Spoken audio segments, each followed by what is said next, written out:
Welcome back. Ну, добро пожаловать обратно к нам сюда. So we get tasked with an opportunity to keep you guys awake after you ate lunch. Вы сейчас хорошенько пообедали, и нам предоставлена возможность не дать вам заснуть. I used to be a college professor, and I always had to teach in the afternoon, and it was a challenge to keep all the students awake. А я раньше работала профессором в университете, и мои занятия шли после обеда. И у меня передо мной всегда стоял вызов не дать студентам после обеда, когда они хорошенько покушали, уснуть. So I won't tell you what I did to my students, but You would? I won't tell them what I used to do to my students. Но я вам не расскажу, что я делала, чтобы не дать студентам заснуть. Alrighty, a little bit about Todd and I. Эйми Литтлджон. I'm Amy. Немножко про нас с Тоддом. Меня лично зовут Эйми Литтлджон. And this is my husband, Todd. Это мой муж, его зовут Тодд. And we just celebrated our 29th anniversary, our wedding anniversary, the week before we came here. За неделю до приезда в Россию мы отпраздновали 29-ю годовщину нашего брака. Yay! And I'll add, only by God's grace. Но это произошло только все Божьей благодатью. Yes, yes. I have been a nurse for almost 30 years. Я проработала медсестрой почти 30 лет. So, my last job, like I said, was as a college professor. Моей последней работой была работа профессором в университете. And I taught nurses. I worked in a college, and I taught nurses. Я в институте обучала будущих медсестер.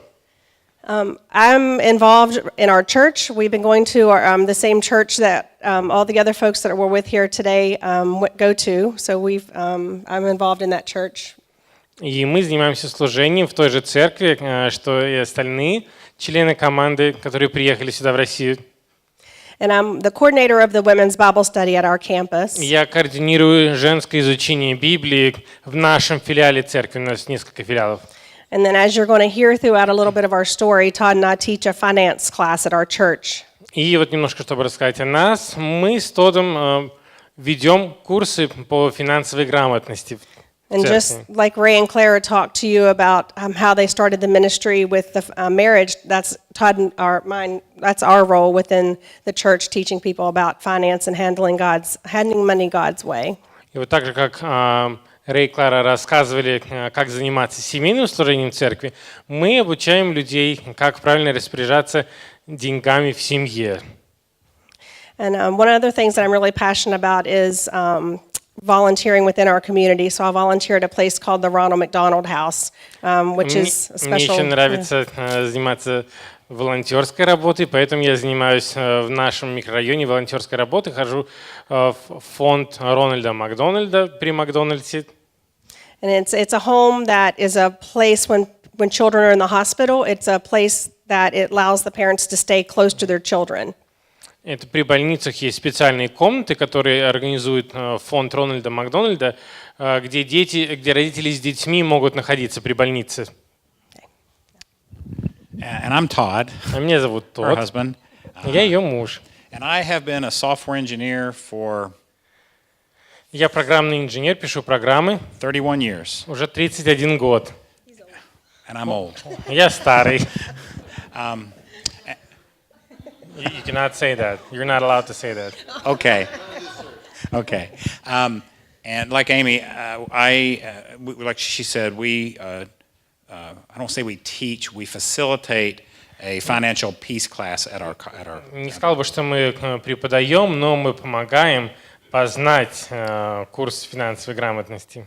And I'm also a lead usher at our church. Также я занимаюсь служением группы порядка, руководитель. So basically on Sunday morning, I'm a cat herder. You're what? I herd cats. Поэтому в воскресенье я являюсь пастухом кошек. Вот эти все кошки, которыми нужно управлять. To make things happen on Sunday morning service. Чтобы в воскресенье прошло богослужение вообще в зале церковном. All right, he's more than a cat herder. Ну, он не только вот с кошками управляется. Alrighty, some pictures. Do you have pictures of us? Есть картинки? Go one more. Еще. All right, so we have 3 daughters. These are our daughters. У нас есть 3 дочки, это наши дочки. And our son-in-law. И муж одной из дочек. So our oldest daughter, Molly. Старшую дочку зовут Молли. Molly's 25, and she's a nurse just like me. Молли 25 лет, и она медсестра, как я. And then we have Madeline, who's in the red. Вторая дочка — это Мэдлин, она в красном платье. Madeline's 20, and she's Ей in 20 лет. college. Она учится в институте. And she's studying to work with children with disabilities. Она учится на специалиста по работе с детьми-инвалидами. And then our youngest is the last one left at home. That's Macy. Младшая дочка, ее зовут Мэйси, она осталась одна дома. Macy's 17, and she loves anything animals. Ей 17 лет, и она очень любит животных. So, and this is our puppy Lola. А это наша собака, ее зовут Лола. So we got rid of our kids and got something else to take care of. Мы, избавившись от детей, решили о чем-то заботиться все равно, поэтому нашли собаку. Yeah, she's rotten. Она All right. очень избалованная. So this is our first little grandson, Paxton, and he's Molly and Evan had him last year. Наш первый внук, который родился у старшей дочери Молли, его зовут Пакстон. Год назад родился. And Paxton passed away when he was 2 months old. Когда Пакстону было 2 месяца, он умер. And the next picture. Whew. Next one, right? Yeah, Oh, okay. Back Go one. back one more. Other direction. Keep going. One more. Other No, way. other way. One more. Other way. Yeah, there we go. Да. All right, so this is Nina. Нина. Nina. Это Нина. So Molly and Evan were able to have Nina after Paxton passed away. After Paxton passed away, they had Nina. Когда умер первый ребенок, в той же семье родилась девочка Нина. And she's almost 6 weeks old. Ей сейчас 6 недель. So she's a sweetie. Она очень милая. All right, so just go to the Harbor Hope slide. Nina is a Russian name, by the way. Oh, is it? Oh, that's funny. Yeah. All right, so our biggest question is, did any of you guys, first off, I want to ask, how many of you guys are married? Во-первых, поднимите, пожалуйста, руки те, кто из вас состоит в браке на сегодняшний день. All righty. And one other question, how many of you guys are leaders within your church? Второй вопрос. Кто из вас несет служение в церкви? Кто является лидером какого-либо служения в церкви? Ну, занимается служением. Okay, just so I can get an idea how to Чтобы direct this. понимать, кто у нас в зале сегодня. Okay, so coming into your marriage, how many of you guys brought some luggage with you? Кто из вас, вступив в брак, принес в брак какой-то багаж с собой? So Todd and I, we've been married 29 years. Мы с Тоддом в браке состоим уже 29 лет. And when we got married, we thought we were good. Когда мы поженились, мы думали, мы-то хорошие люди.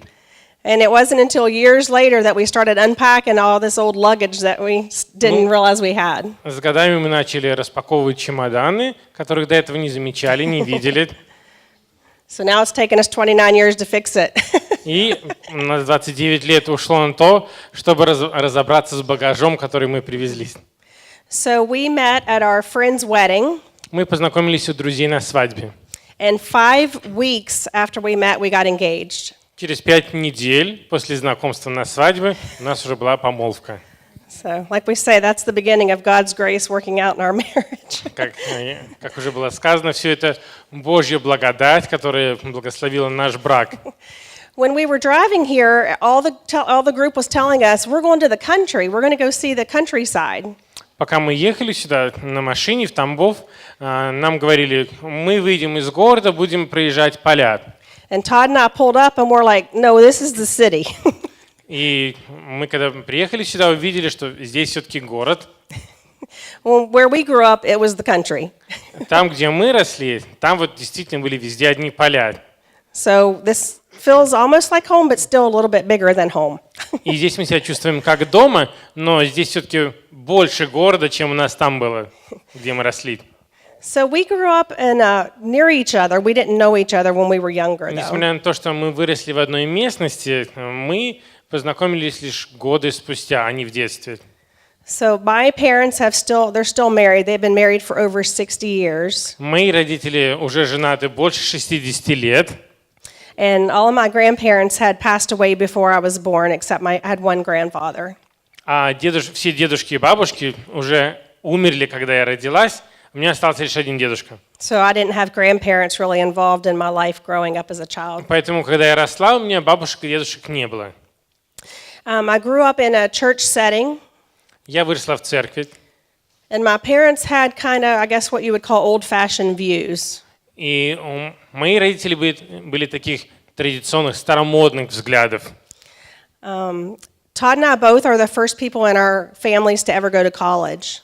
И я, и Тодд, мы были первыми в нашей семье, в нашем роду, кто пошли учиться в институт. Okay. And then I'll let Todd talk about himself. Ну, пусть дальше Тодд сам уже говорит. Just to let you know, I mean, Amy's parents were married for 60 years, Родители Эйми женаты уже 60 лет.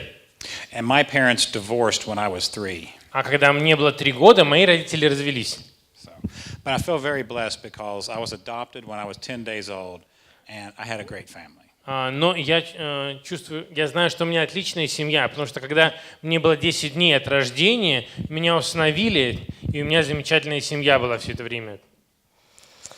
Alrighty. So, like I said, we'd been married for a long time, and after we got married, I moved away. He lived about 9 hours away from where I went to college. Когда мы поженились, я переехала к нему на квартиру, и ехать до его квартиры было 9 часов от того института, где я училась. So when we got married, we got really involved in our local church. Мы поженились, мы стали принимать участие в жизни церкви. And then about 5 years after we were married, we started having a family. Через 5 лет жизни в браке у нас появились дети. Once the girls were born, I was able to stay home a lot and didn't have to work a whole bunch, but I did work part-time. И когда уже когда появились девочки, все 3, я уже не столько ходила на работу, сколько ухаживала за детьми дома. Life was really good for us at this point. И тогда нам казалось, что в жизни все прекрасно. We really hadn't struggled with any issues that we felt like we really needed to trust God with because we had it all planned out. Нам казалось, что у нас все распланировано, и особо Божьей помощи ни в чем не было нужно. Any of you guys have it all figured out? У вас бывало такое, когда у вас все гладко складывается, и Бог не нужен нигде? Yeah, we thought we did.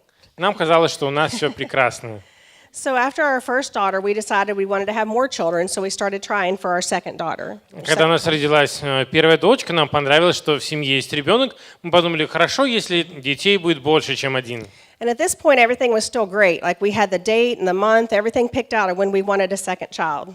И все складывалось просто хорошо. Мы выбрали день и час, когда должен родиться второй ребенок. And this was really the first time that we had to really rely on God because it ended up taking over 2.5 years for that to happen. И вот настал день, когда нам нужно было начать доверять Богу, потому что прошло 2,5 года, а детей, второго ребенка дальше не было. And in this time, we also had lost a baby. И также был выкидыш один.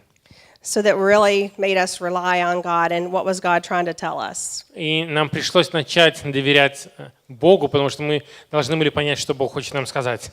And as you could tell in the picture, that ended up not being a problem. We ended up going on and having more healthy, beautiful children. Ну, как вы поняли, на проблеме все не остановилось, у нас появились дети, в итоге их стало 3. We ended up moving quite a ways from where we were living at the time. Затем мы переехали довольно далеко. Probably it was equivalent to like a 7 hours, or more than that, like 14 hours away from where we were. So it was far, far away. Мы переехали, пришлось ехать до 14 часов в новое место, где было наше жилье. And we ended up building our dream home. We got to pick everything and do exactly what we wanted and build this big extravagant house. Построили дом мечты, большой экстравагантный дом, закупили все, что хотели туда. And I had gone back to work full time at this point because the girls were in school. Дети уже подросли, стали учиться в школе, и я снова пошла на работу. And this is also really the point where I think I was trying to figure out like who I was as a person. И вот со временем я стал задуматься, а что я из себя представляю как человек, как личность? If you want to show the next picture. На следующей картинке. На следующей. So I was, like I said, I thought I had everything figured out. Мне тогда казалось, что я совсем в жизни разобралась. So I had a personal goal for myself that by the time I turned 40 years old, Я решила себе поставить цель. Когда мне будет 40 лет, that I wanted to run a marathon, я решила, к 40 годам нужно пробежать марафон. which is a full 26.2 miles. Это значит 43 километра. I wanted to finish my college degree. I was a nurse, but I wanted to further my degree. Я уже получила образование медсестры, но решила научиться дальше, получить диплом медсестры. And I was going to go to Africa and save the world. Я решила, что еще нужно воткнуть в цели, съездить в Африку и спасти мир. So what I found out through all of this is that I did achieve all of those things. Я поняла, что достигнув всего этого, And I even went on to not only further my degree, but I went on to get 2 more master's degrees after that. я увидела, что я всего этого достигла и получила не только диплом медсестры, но дальше продолжила образование, еще получила 2 магистерских диплома медицинских. But inside, I was still that same empty person. Но когда у меня уже все было, все цели были достигнуты, я понимала, что внутри у меня остается пустота. So God really just set me down and said, no, it isn't about all the things that you achieve, it's about what you do И вот Бог through me. усадил меня и говорит: послушай, пустота уходит не от того, что ты чего-то достигла в жизни, а тогда, когда у тебя появился я в твоей жизни. So this is the point really where our marriage started to fall apart. И вот после этого я увидела, что наш брак начал разваливаться. The Bible verse that I just clung to through this few years was Jeremiah 29:11. И один стих, который я напоминала себе годами, Иеремия 29:11. For I know the plans I have for you, says the Lord. They are plans not for good, not for disaster, to give you hope and a future. Ибо, говорит Господь, ибо я знаю замыслы, которые имею для тебя, замыслы во благо, а не для несчастья, дать тебе будущность и надежду. And I knew that somewhere in this disaster there was a plan that God had for me, and it wasn't about myself, it was about following and honoring His plan. И вот посреди всего этого несчастья, которое подступало к нам, я знала, что у Бога все равно есть план для меня. И это хороший план, а это не то несчастье, которое подступало. So as Amy said, when we moved to Florida, Как Эйми сказала, когда мы переехали в штат Флориду and we built this extravagant house, и построили громадный дом, this is where our financial struggles после этого у нас начались were exposed. финансовые неприятности. Точнее сказать, мы увидели, что у нас проблемы с финансами есть. Because when we got to the end of the money У нас закончились деньги, before we got to the end of the month. а месяц еще не закончился. So at that point, Amy and I had lost trust and respect for one another. Когда все это произошло, мы увидели, что у нас больше нет доверия друг к другу Yeah. So at this point, и любви. it was 2009, Это был тогда 2009 год на дворе. and Amy and I separated for 6 months. И мы с Эйми разъехались и полгода жили отдельно. And this is where basically God brought us to our knees. И это был тот период, когда Господь наконец привел нас к положению на коленях. Right. Where we had to do nothing but depend on Him. Мы поняли, что нам больше ничего не остается, как только полагаться на Бога дальше. And we lost our home Мы потеряли дом, and had many financial struggles. и у нас еще было очень много разных финансовых неприятностей, переживаний. And this was a very difficult time for the 3 girls. А нашим дочкам 3 было очень тяжело в это время.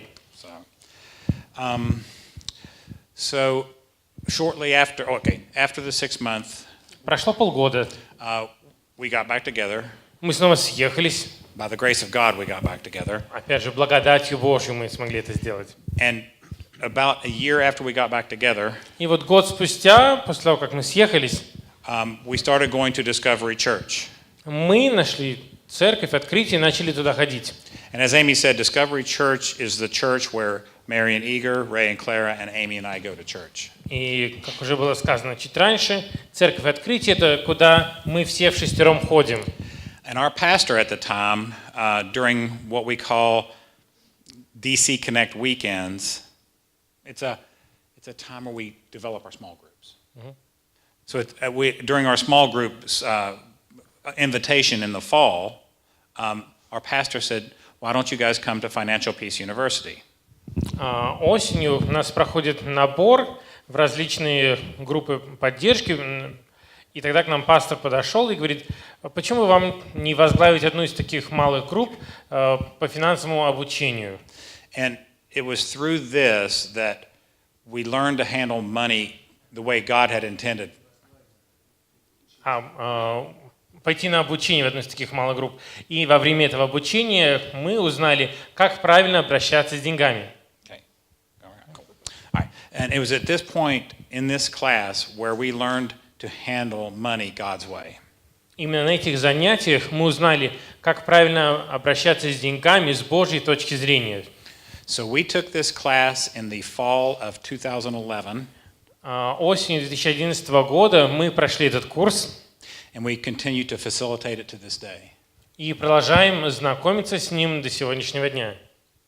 And at this point where we had gotten back together, we were going to see Christian counseling. Когда мы съехались, начали снова жить вместе, мы ходили к христианским консультантам.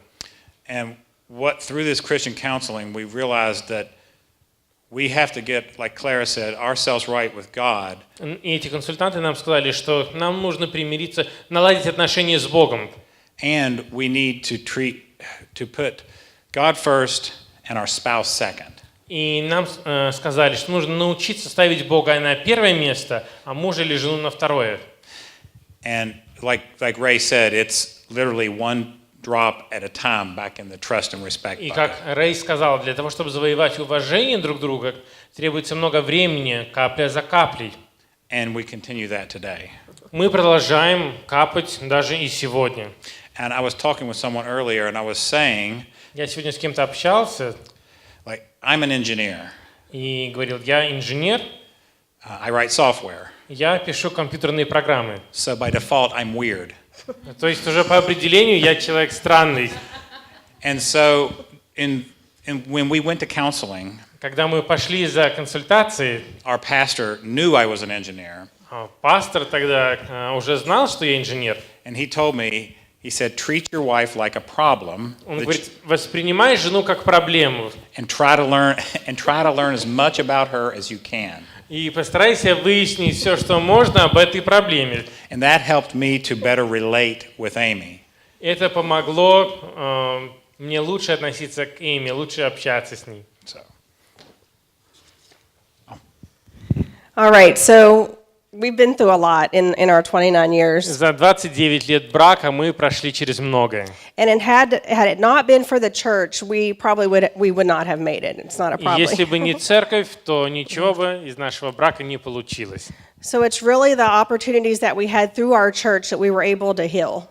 Именно благодаря тем возможностям, которые предоставила нам наша церковь, мы смогли выжить.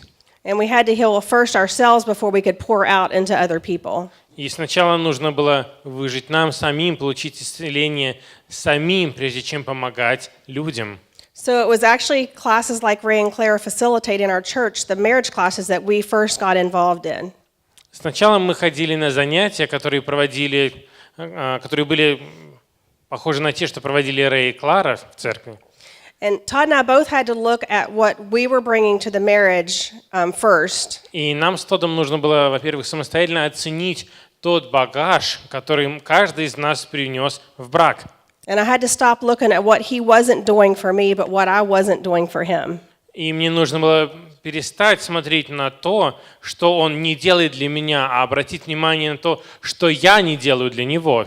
And that was the process where I had to fix myself and he had to fix himself before we could fix us as a marriage. И мне нужно было обдумать то, что делаю я, а ему, что делает он, для того, чтобы исправить наш брак.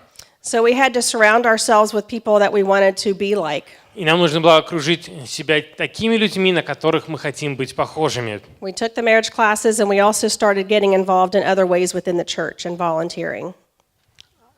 We volunteered within the church as well.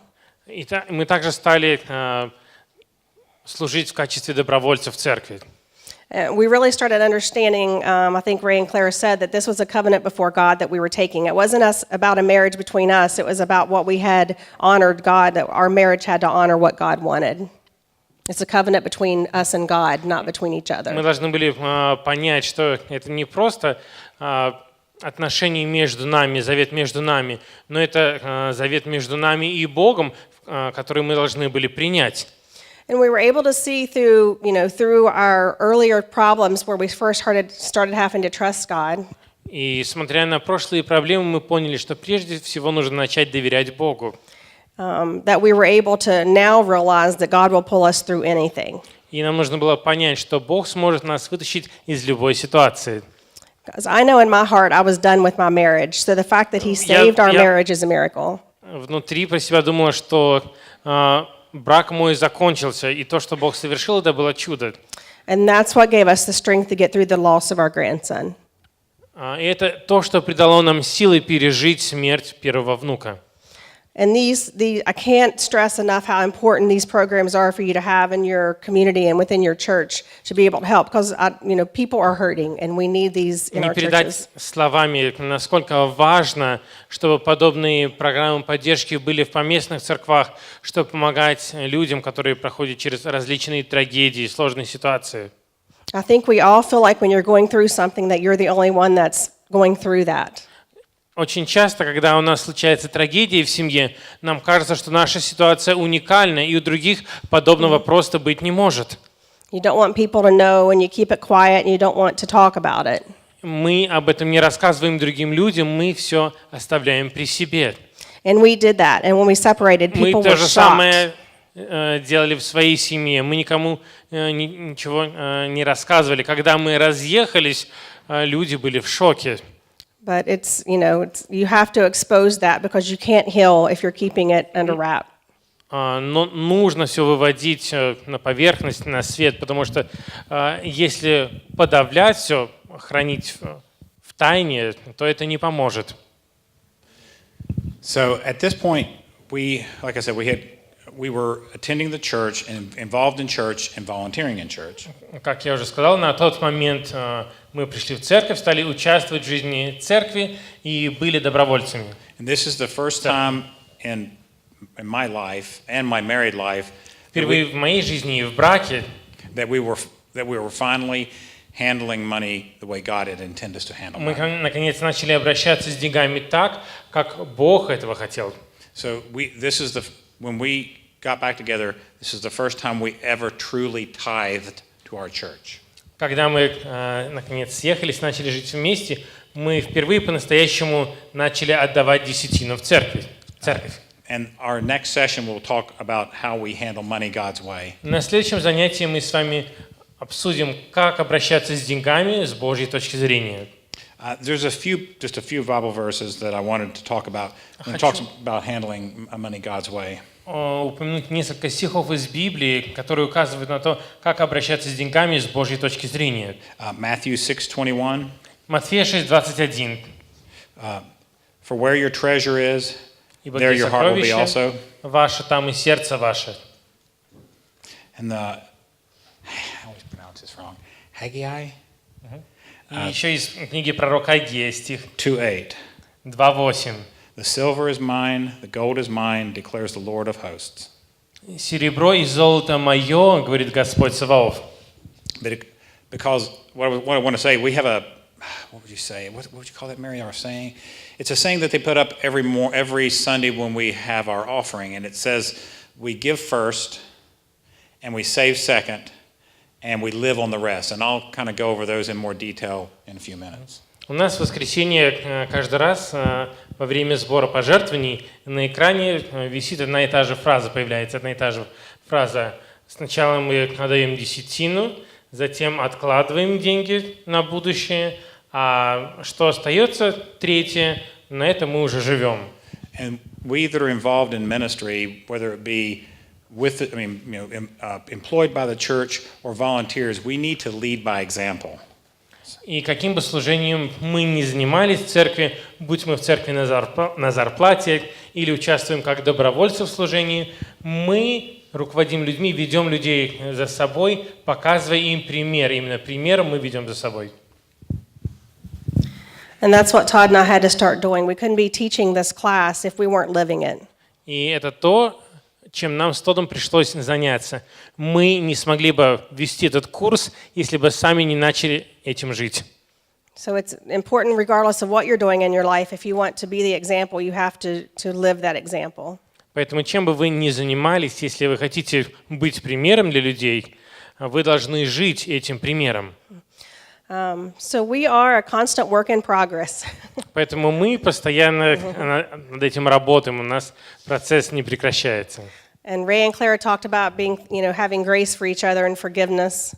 Рэй и Клара говорили о том, что нужно покрывать благодатью друг друга и прощать друг друга. And we're thankful that we, have been shown grace and mercy in our mistakes. Мы благодарны Богу, что нам явлена милость и благодать, когда мы совершаем ошибки. We're so thankful for our church that we had the opportunity to have somewhere to go to help get better. Мы так благодарны своей церкви, что нам была предоставлена возможность куда-то пойти, получить помощь и справиться. And like they spoke about too, we had to forgive ourselves as Как уже well. было сказано ранее, нам пришлось научиться прощать себя прежде всего. We're thankful for all that God has provided us. Мы благодарны за все то, что Бог нам дал, всем, чем обеспечил нас. And we have to remember that we are managers of what God has given us. He's the owner of all things. Нам важно помнить, что мы лишь распорядители того, что Бог нам доверяет, а Господь является хозяином всего.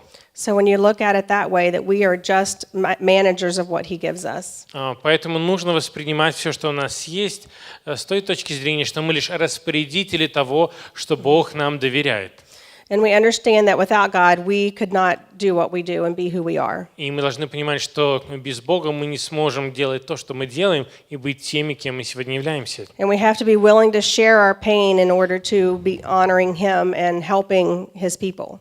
И мы должны рассказывать о своей боли для того, чтобы чтить Его и помогать другим людям. And the fact that we're standing up here teaching is a prime example. Вот тот факт, что мы стоим здесь перед вами и учим, как быть примером. Our pastor always says that God calls ordinary people to do extraordinary things. Наш пастор говорит, Бог избирает обычных людей для того, чтобы делать необычные, экстраординарные вещи. On the outside, people might look like they have it together, but God doesn't call perfect people to do His work. He calls those who have a story. Со стороны кажется, что у человека все в порядке, все идеально выглядит, но Бог берет совершенно обычных людей для того, чтобы через них совершить какой-то особый труд. Another one of my favorite verses, it just helps me always remember, is Galatians 6:9. Один из моих любимых стихов – это Галатам 6 глава, 9 стих. For not let us grow weary of doing good, for in due season we will reap if we do not give up. «Ибо, делая добро, не унываем, ибо в свое время пожнем, если не изнеможем, если не остановимся». And each one of us have situations that we could have chosen to give up. У каждого из нас были ситуации, когда мы были готовы все бросить. And we all have a choice. You can choose, each day with any situation that you're given. И перед каждым из нас есть выбор, что сделать в сложившейся ситуации, бросить или пойти дальше. But knowing that we're honoring God, regardless of what we go through, that's what He's called us to do, and that's the choice we make. Regardless of what the choice is, we always go towards what's going to serve God. Но какой бы выбор перед нами ни стоял, мы всегда выбираем то, что прославит Бога. Okay, that's our story. Это наш рассказ.